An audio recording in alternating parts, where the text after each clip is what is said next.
Also, a massive show forced today across Metro Denver as federal agents conducted surprise operations targeting Venezuelan gang members. FOX31 began receiving calls right away from immigrant advocates saying that people were being awakened to door knocking and agents asking for proof of citizenship.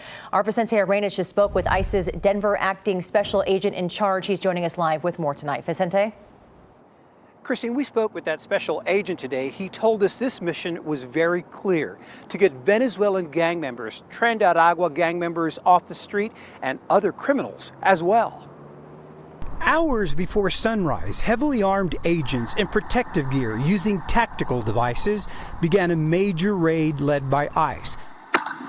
The Department of Homeland Security saying it was targeting more than 100 Venezuelan Trinidad gang members. Outside an apartment complex, volunteers with the Colorado Rapid Response Network advised people of their rights. You do not have to open the door. In the parking lot, more agents in tactical gear, all part of a massive operation across Metro Denver. Our cameras capturing staging areas outside of Best Buy near Colorado and I-25. Tactical vehicles, buses from ICE's GEO holding facility, and armed agents gathered around. A similar site outside a Target store at I-25 in Hamden. At this operation, ICE's acting director even appearing in a social media video talking about the mission's objectives. We asked follow-up questions late this afternoon. Was this what you would call Operation Aurora? And if so, how will you measure the success after today's operation?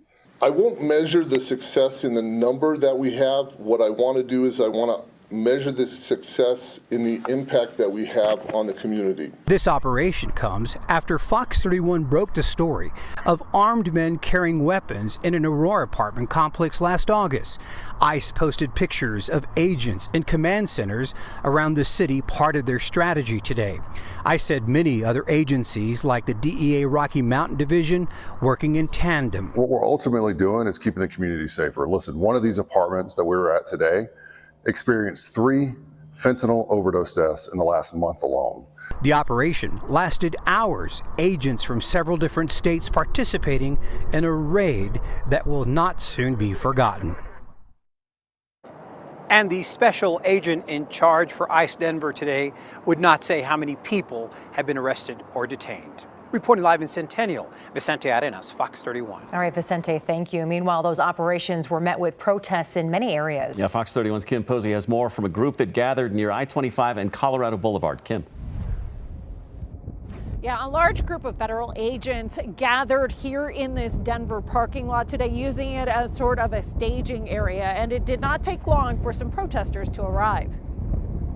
Immigrant rights are under attack. Protesters gathered in this parking lot off Colorado Boulevard in Mexico in Denver, where a large group of federal agents with a bus and large armored vehicles had set up what appeared to be a staging area. And people are in fear, and this what you see is instilling more fear in our community. Federal agents say they are targeting gang members and criminals, but people with the Colorado Rapid Response Network and Colorado Immigrant Rights Coalition, who went to the raid site on Oneida, say there are other people who are getting swept up in these raids. From the site we were at, they took about 5 people.